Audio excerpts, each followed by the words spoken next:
the big talk about your team is that and I think I heard it somewhere before. I heard it on Coffee Pods and Wads, but I had heard it two different versions. I had heard that at some point during the season you had asked Devin, basically sat Devin down and been like, hey, you might not be the right fit for this team.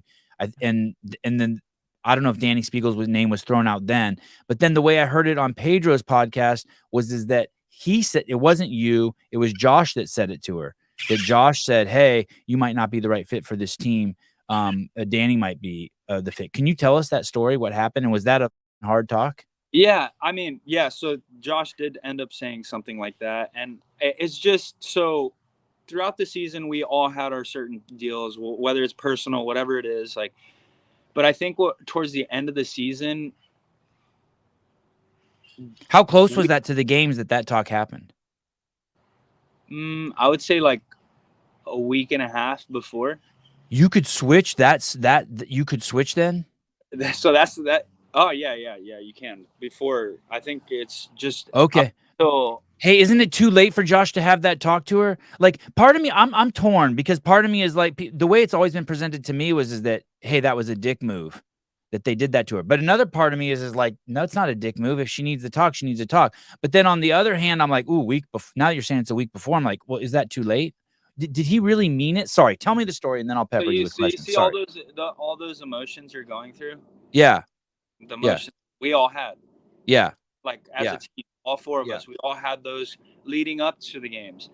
And it's the pressure, it's the stresses, it's the anxiety, it's us freaking out, what do we do? So at the time, I'm dealing with my hamstring. Emotions are high. Games are coming up. Emotions are high. Yeah, why not get rid of you? Why get rid of Devin? 100%. I'm just like George. Yes. Devin had her personal things going on. When I like you, I call you Jorge, by the way. I just noticed. When I don't like you, I call you George. So there you go. I just gave you my tell. George. That's funny. No, but so yeah, Devin had her personal things going on. I think throughout this season, me, Britt, and Josh applied a lot of pressure. Like so Devin works like this. Devin could not train for the entire year, show up to the games and freaking absolutely crush it. Like she's just a natural born athlete. She's awesome, right? She doesn't have to train. And so I think throughout the whole season, us three applied so much pressure because we're like, Devin, you need to get here and train. You need to do this, this, and this.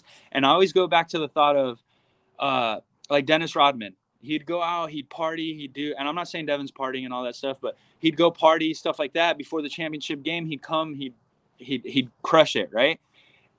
Whereas Jordan was more of like, hey, I'm going to do things this way. I need to go to my hotel room, go to sleep, whatever, boom, and he'd compete. You know, different people work their different ways, and I think this year we applied a lot of pressure on Devin that we didn't have to. And so towards the end of the season, it just got to be too much pressure with us barking in her ear like, hey, come on, you need to step it up. Was it literally she wasn't showing up or you? No, she was showing up. I always showed up and stuff. It's just like it made it hard for her. Like, which in any way, let's say you're on my team, I'm like, Sevan, you need to hurry up, come on, let's go. And you're hearing that from three of your teammates, and you kind of back yourself in a corner, and you're like, hey, wait. I would contract. You start to resent us, right?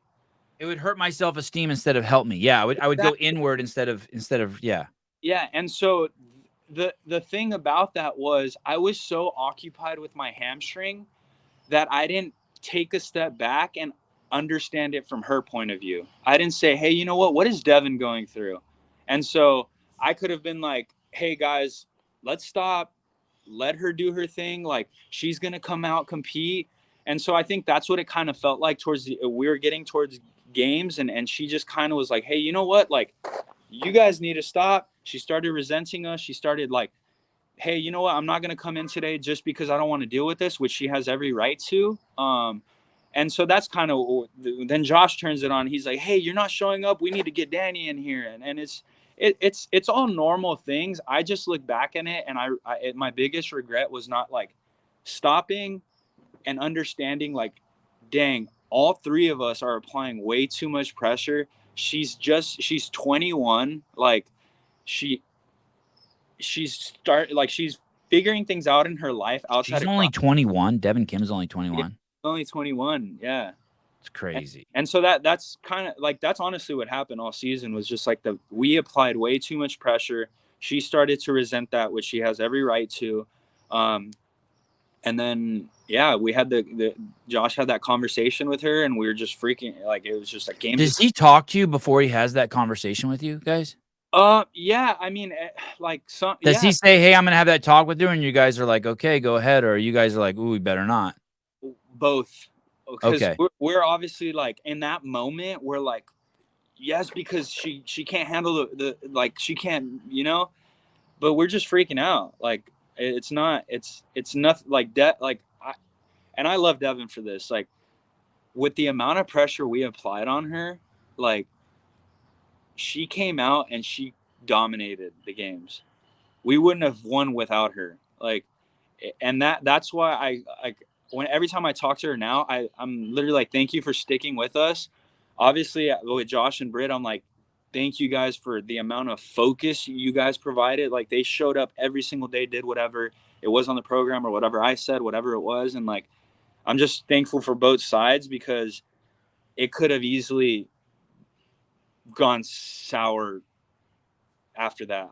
It was just crazy. So did Josh pull her aside and it was just a one-on-one conversation? He just had like, he's like, "Hey, Devin, I need to talk to you," or was it just like across the gym, getting Dani? You know what I mean? I mean, no, it wasn't like that. Oh, no, not at all. No, I'm sure. Oh. So honestly, I because that's how you and Josh would have had it. Like if Josh would have gotten said Ted talk, you Jorge, we're getting blah blah blah. He has, and I'm like, hey, dude. He's like, no, I'm not doing that. Like, yeah, no, for sure. But no, I think it was a side conversation, whatever it was. Like, but yeah, was it? Do you know how serious it was? Was it like, hey, can we go get a cup of coffee? There's something I want to say to you. Was it like, do you know? I honestly don't know. Okay. I'm wondering how you have that conversation with someone a week before.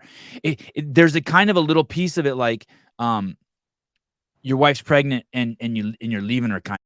It's just intense, right? A week before, crazy. It's intense, and a lot goes into it. Like I said, she's young. Like, she's got a lot going on outside of CrossFit. She works. She has school, family. Like, and me, Britt, and Josh quit our jobs. Like, we're just training. Right. So like, imagine the pressure from us three. Like, hey, come on. Like, yeah, you're gonna shut down. Like, why didn't she?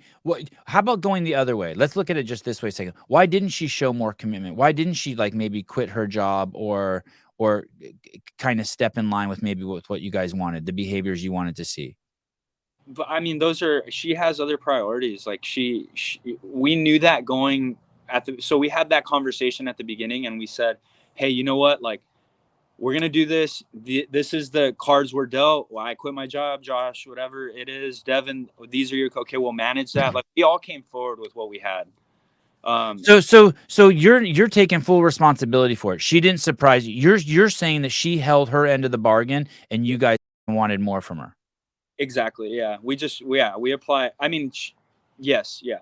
We applied too much pressure on her, I would say. And no, you knew it going in. You guys, you or El Chama or you guys up by putting too much pressure on her. Yeah. But it's really hard to say you guys up because you guys won, and maybe that what Josh said to her is what got the best of her. It could go either way. Like, was that the best Devin Kim you ever saw in your life? Like at the games where you're like, what the? This is incredible. Honestly, it goes both ways. I could be like, yes, like she crushed it, but then it's like, dude, that's Devin. Like, that's what she does in competition at the games. That, like, like, she shows up. She showed up. Yeah. But like that's the thing is, you can go back and forth on what if Josh didn't say this? What if Josh didn't say that? What if Devin did this? What if Jorge did that? It doesn't matter. Like, what mattered is at the end of the day, despite whatever happened, we came together, we focused, and that's what makes the great teams. You can go back and say the Michael Jordan team on this year, or the LeBron team on this year, or whatever, like the COVID year, whatever. There's always things. You guys won. It doesn't matter. Yeah. If you get through it, like, you get through it. That's the name of the game. And yes, there's dramas, there's stress, there's this, there's that, but how close did anyone talk to Speegle? How close was she to coming on the team? How close was that? I honestly, think maybe they might have. Would I she don't have done know. it? What was that? Would she have done it? No idea. I think maybe